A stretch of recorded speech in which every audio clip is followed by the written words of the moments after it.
J.P. Weiser's Master Blender has an MS and a PhD in brewing and distilling from Edinburgh's Heriot-Watt University. Don's Whiskeys received numerous medals at last night's Canadian Whisky Awards, and J.P. Weiser's was awarded Distillery of the Year. Congratulations. Well, thank you very much. It's a pleasure. And I always say it's a team effort when it comes to distilling, because it takes many types of skills and talents to be able to make whiskey. And certainly we're all proud of the fine quality products we make in Canada. What set you on this road? What were you going to be before you decided? Yeah, I went to school as a microbiologist at the University of Waterloo. My thoughts was to go into the pharmaceutical industry, but you know, it's word of mouth, getting a job. I applied to the Hiram Walker Distillery in Windsor, Ontario 23 years ago, and I stayed. And the company's been fantastic to me, where they've spent me to go to education in a school where I did my Master's of Science in Brewing and Distilling and my PhD in Brewing and Distilling. What was your first job at Weiser? I was the guy that looked at yeast cells under a microscope. Yeah, not an easy job, but you know, it's very important. I always say that fermentation is the heartbeat to the distillery, and it's very important to develop the flavors in the whiskeys that we're trying to make. You bonded with the yeast cells. I certainly bonded with the yeast cells, or they divided with yeast. That's what a yeast cell does. But yeah, it's very important to bring out you know, those fruity notes, those floral notes in whiskeys, and we are brewers first in the distilling industry, and that's one of the things I work on and concentrate on when we develop whiskeys, is what does the brewing process bring to the table, along with the grain and the certain barrel types. And that's what a master blender thinks about at night. I know that that's your career, that's your job, but in the beginning, were you like a beer drinker? What was your knowledge? Yeah, I'm Canadian. Yeah, I drink beer. I mean, beer and whiskey, that's very typical as a Canadian. Yeah, and then certainly your taste developed through the years, and the one thing I always will say about Canadian whiskey, it's the most innovative and creative and adaptable style of whiskey there is, and there's such a wide range of flavors that can be developed in whiskeys, and there was so many last night at the Canadian Whisky Awards. It was fantastic to see. Blending is an art form, and that comes from my years of doing radio interviews or for wine. It is an art. It is the greatest art form, actually, because you're on your own. There's nobody, unless there's a board telling you what to do. You're basically trying to find the sweet spot for that liquid. Yeah. One of the things I've realized since I've been the master blender at the site, it's very important to go out and talk to your customers and your consumers, and what are they looking for. If I made whiskey to my taste, heaven forbid, I mean, it's really trying to find what consumers are looking for. An example would be years ago, the traditional styles of Canadian whiskey, like J.P. Weiser's, tended to be the lighter, smoother style of whiskeys, but you're now seeing a trend moving more to the rye style of whiskeys, like the brand's Lot 40, where you want bigger, bolder, spicier styles of whiskeys. And I always attributed this, that I'm an older guy. I grew up on a meat and potato diet. Light, smooth whiskeys was that sort of generation, but millennials today are growing up on a sushi diet, right? Yeah. They have different culinary experiences, so we're starting to see more spicy, bold styles of whiskeys. And the thing with Canadian whiskey, we can adapt to it, and that's what blenders think about. Okay, we're going to start steering our whiskey category this way, and bringing in more of those flavors forward. So, in other words, if you said to a songwriter, are you writing for the audience or yourself? All the songwriters say the same thing. I'm writing for me. I'm not writing for the audience. I'm writing for me. I have to be true to me. Yeah. But you're kind of the reverse of that, because you're listening to what your customers and the clientele are saying. Absolutely, absolutely. I mean, we can make so many different styles of whiskeys in Canada, and I mean, I want people to enjoy them, and I love bringing new things to the table. And I'm still thinking of, okay, 2 years, 3 years, 5 years, 10 years as a blender, I got to leave a legacy for the next master blender. Yeah. And things I'm working on today may not resonate with the consumer today, but I'm thinking it may in 10 years. And so when the next master blender takes over, they have a stock of goods. It's almost like my retirement package. How old is your first blend now? How old is it now in the bottle?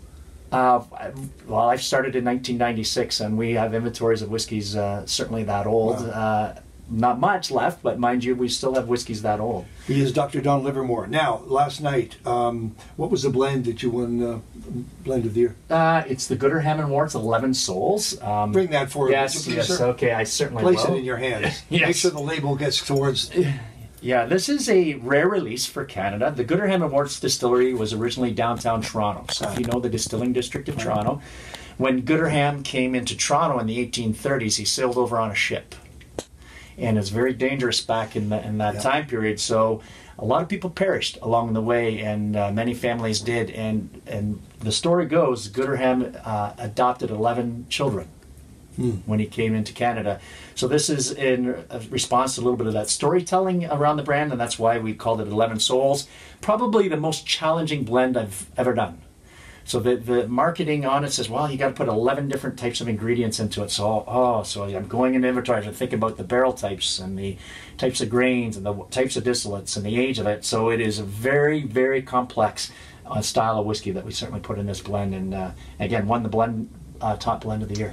Could I feel my lungs? You sure can. Could I? Oh, cork pot there, nice. Thank you. That's for you? Okay. That's for me. And one more thing. Let's do that cork pop again. All right. Let me get it right. You ready? Ah, it's a beautiful thing. Yes, the cork pops are for I want that to be my message received. Yes. Very cool. So what were the 11? I mean, can you... Yeah, I was working on, when blenders develop recipes, there are really three things you look at. Is you put the age, you put the type of grain, what you're going to put into the blend, the type of distillation, and the barrel type. So within this whiskey here, we have rye in it, barley malt, rye malt, wheat, corn as the 5 different grains that went into it. I got brand new virgin oak barrels. I got once used American bourbon barrels, et cetera, as we go along here. And each we develop, not at the same proportion, but I'm trying to bring them out as the different flavors along the way. When you do your final blend, do you walk away from it, give it a week or two, give yourself a break, and then come back with a fresh mouth? And yes, and I also get feedback from the employees at Hiram Walker that are in and around me. I said, what do you think of this blend? I know what whiskey drinkers are looking for. What do you think? Do you need me a little bit more of this? So I do ask for feedback, and yeah, we do walk away from it. And I actually try it at different times of the day as well. Sometimes when I'm working on a blend in my lab, first thing in the morning, when I get on my lazy boy at 10 o'clock at night, it's different. And I've changed recipes based on that. So it's all about the occasion. Does he look like a lazy boy kind of guy? You have to sit still to be on a lazy boy. Believe it or not, 10 o'clock at night, I'm sitting on my lazy boy for sure, yeah. What's the price point? That one sits around that $99 range in Ontario. It varies across Canada. We'll do close-ups on these bottles in just a moment. Take us from left to right, if you would, Dr. Don, and tell me about Pike Creek. So the Pike Creek family of whiskeys is tend to be your older whiskeys, and they're lighter style of whiskeys which have been double distilled. And what we do is we choose to finish the whiskey. And what I mean by finish the whiskey is we've aged it in Canadian whiskey barrels for a period, taken it out of a barrel, then put it into a different type of barrel to bring in flavors for this whiskey. One of the top whiskeys last night was Pike Creek, the 10-year-old, where we finished it in Caribbean rum casks, and it won the Sipping Whiskey of the Year. This one is the rare release of it. It's a Pike Creek 21-year that's finished in a European oak cask, so it really brings forward those nice vanilla, caramel, toffee notes. Layman's question: aren't they all sipping whiskeys? Does anybody gulp whiskey? I suppose. You know, there's whiskeys are designed around the shooter style. Again, that comes back to know your audience, what style of whiskey you're trying to bring for. So some whiskeys that are done in the shot occasion, but yeah, I would agree with you. Most whiskeys are sippers. What's that second bottle, the tall one? So that one's Lot 40. Lot 40 is our 100% rye whiskey. This brand is on fire at the moment. It is pot distilled, which really dials up the rye spicy characters in your whiskey, and it's aged in brand new virgin oak barrels, which really dials it up. And we can't make enough. Globally right now, that brand is on a tear. The one we have in front of you was an award-winning, one of the gold medals this year was a Lot 40 cask strength. Yep. So that's a little bit of a demand now in the marketplace, is the cask strength whiskeys, which is new to the Canadian whiskey category.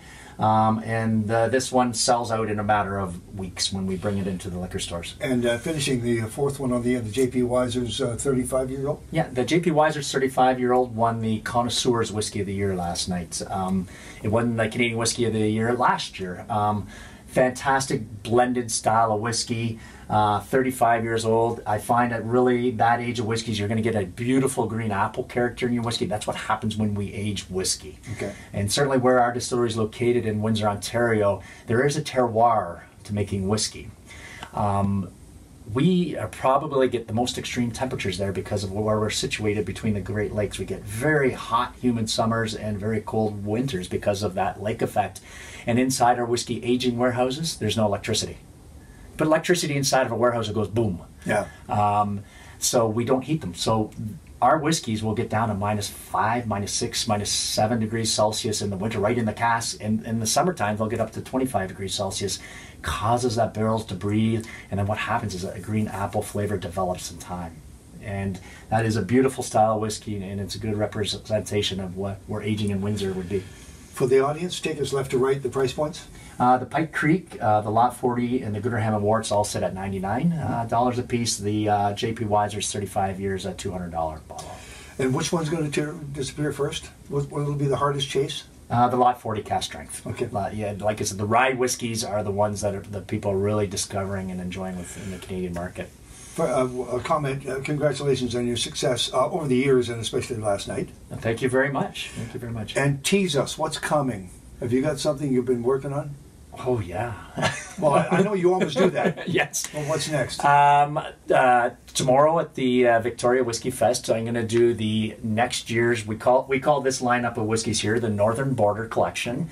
And this was the 2018 collection, so I'm going to talk about the 2019 collection next year. It's all limited release, 500 cases, that's it.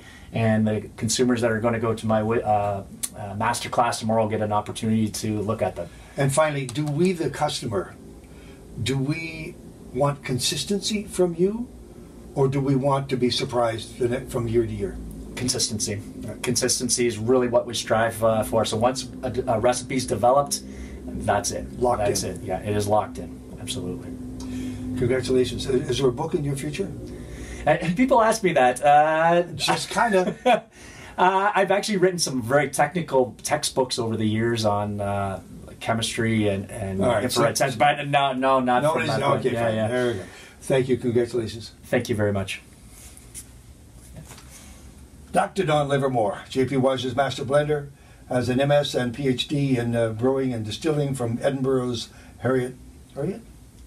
Edinburgh's Harriet Watt University. His whiskies received numerous medals at last night's Canadian Whiskey Awards, and J.P. Weiser's was awarded Distillery of the Year. Up next, John Hall, the legend.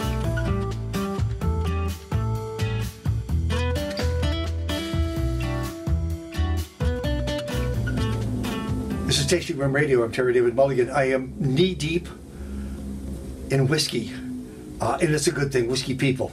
John Hall is a master distiller, founded 40 Creek Distillery. He pioneered Canada's whiskey. He returned to prominence in the United States and Canada, and he was awarded a Lifetime Achievement Award by the Canadian Whiskey Awards in 2015. Did cash go with that award? No. You got a plaque? A lot of very proud of it, yes, absolutely. Let me take you back. When did you even become aware of whiskey? How old were you? Oh, I was around 17 years of age. I grew up in South Detroit, Okay. which is, Canadian terms, is called Windsor. Just a few city blocks from where Don Livermore does his magic at Hiram Walker Distillery. And I used to walk past that place twice a day, going to school and coming back from school. And when I graduated, I wanted to work for Hiram Walker. I wanted to be a whiskey maker. I think there was some aromas emanating out of that distillery. You bet, yeah. And I said, that's what I want to do. And I graduated in 1970, and that was called the boom boom years. Uh-huh. That's when every graduate had at least 2 or 3 job offers before they were even out of their graduation gown. Except me. I was the only one that graduated in my chemistry microbiology class. I graduated without a job because Hiram Walker never hired me. So then, who made the first offer? Well, what I did was I ended up trucking up to the Niagara Peninsula and became a winemaker, which I did for the next 22 years. And then, you know, like when I was growing up, people always thought they had to find themselves, because I grew up in the 60s. Well, I always thought you had to create yourself. Yeah. And so it was time to move on from winemaking, and I thought, oh, I got to do something else. And I noticed that the Scotch guys were stepping up their game. They were bringing out nice single malt Scotch whiskeys. Bourbon guys were doing the same thing with small batch bourbon down in Kentucky. But Canadian whiskey wasn't going anywhere in 1992. And in fact, Canadian whiskey peaked in 1982 at 8 million cases. By 1992, it had cut in half to 4 million. And I said, there's something wrong here. And what happened was the industry rationalized. Yeah. Down from 22 distilleries to 7. So there are only 7 distilleries. So I decided, you know what? I want to pursue my original dream job of becoming a whiskey maker. And so I opened up my own distillery in Grimsby, down in the Niagara Peninsula, called it 40 Creek, and for the next, from 92 to 2000, all I did was make whiskey and lay it down in barrels. Did anybody tell you were crazy? Yes. Did you tell yourself you were crazy? Yeah, yeah. I mean, it was, most people would not have done that. Yeah. But what I saw was the Canadian whiskey industry needed to be renewed, because distilleries were closing down distilleries, and the industry was rationalizing. Whenever that happens, yeah, there's always opportunities. Oh yeah, if you see it. Yes. If you can see it, you can step into that vacuum. Everyone thought I was nuts. Well, here we are. The 2019 Victoria Wine Festival, the 2019 Victoria Whiskey Festival, and you have been recognized in the Hall of Fame. And what happened last night at the awards? Oh, it was fantastic. 40 Creek won the Whiskey of the Year. 40 Creek Rye, which is a 22-year-old. And this one was introduced this year as Unity. And this one is very unique in that we invited 5 40 Creek fans from across the country to come in with our master distiller and create this product. That's risky. Yeah, it's very risky, but it worked very well, and it's done very well. I know that it has done well. What's the price point?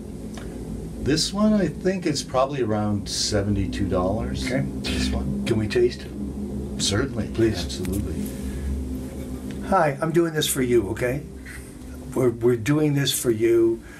You got to taste. You have to breathe it in. You have to inhale it. You have to find that sweet spot in your chest.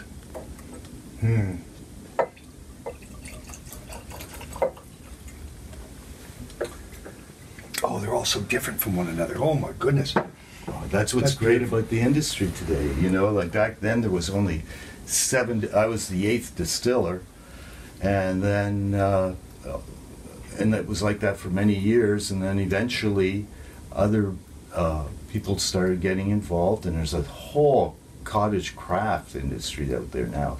We're almost up to 200 distilleries now in Canada. Does the whiskey tell you what it wants to be, or does the terroir? Both. I can tell you one thing about terroir. One of the things, being from the wine industry side, you are always looking at terroir. Yeah. With my grape growers and that sort of thing in the vineyards. But I had always wondered, how come Canadian whiskey isn't aged in Canadian oak? It's always aged in American white oak. And then I discovered there's not very much Canadian white oak grown. But down in the parts of southern Ontario, there you can find some Canadian white oak. And way back about, I guess it was probably about 10 years ago, I found some. In the middle of winter, they were harvesting 150-year-old Canadian white oak trees. I had to buy those trees.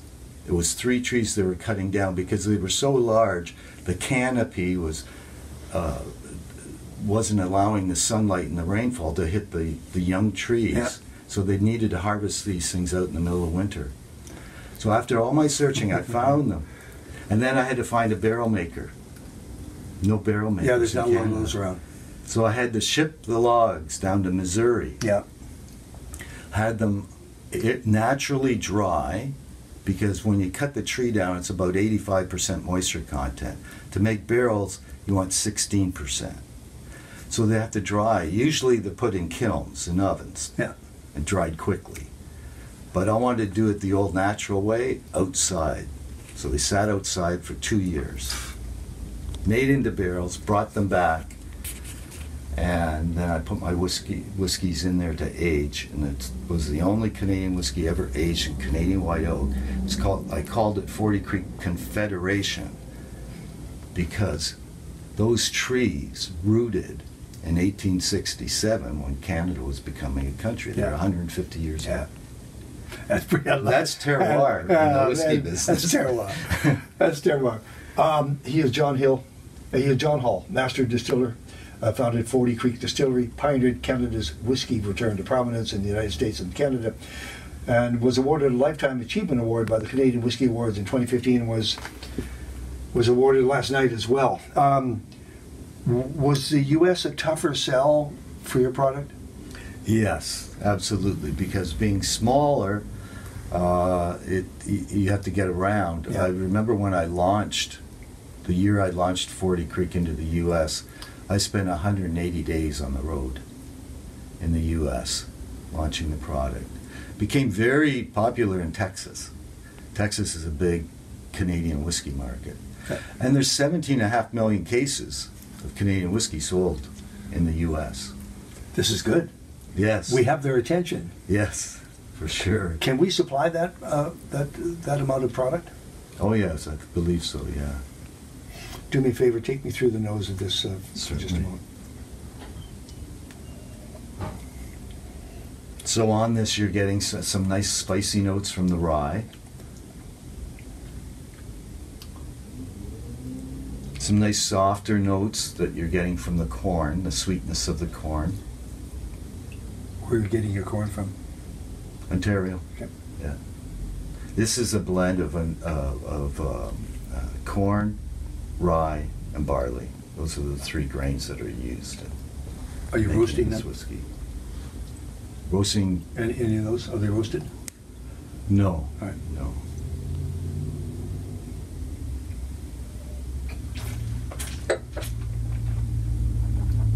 The barrels. Holy smoke.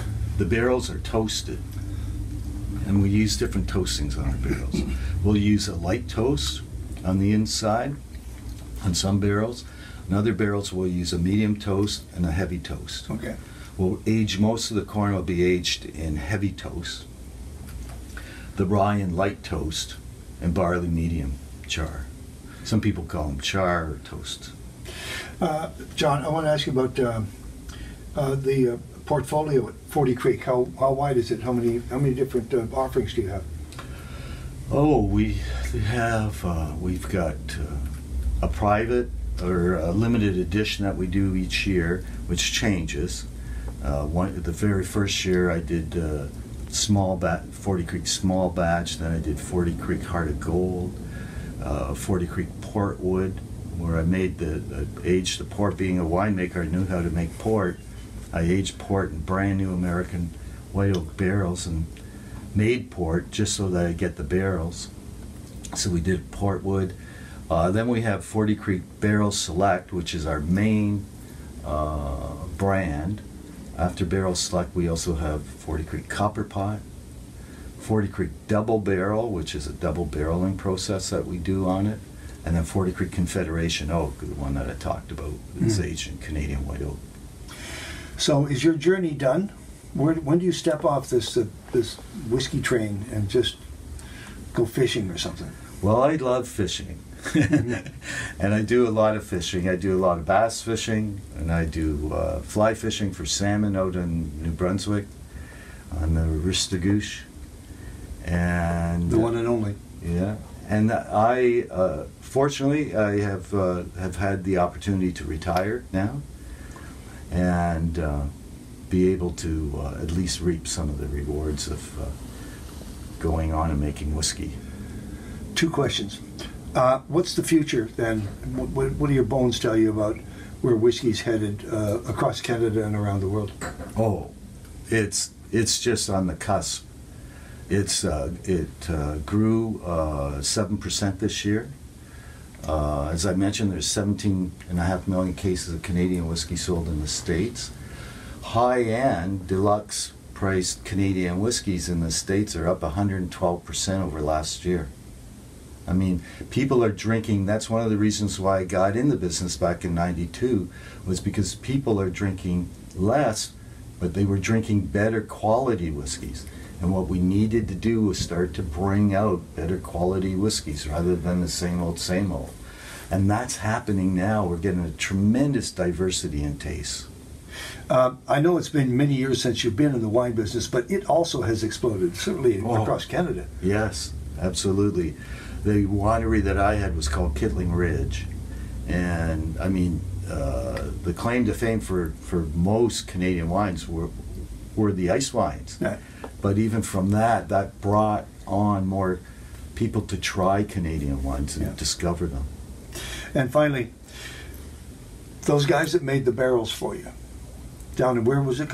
Missouri. Missouri.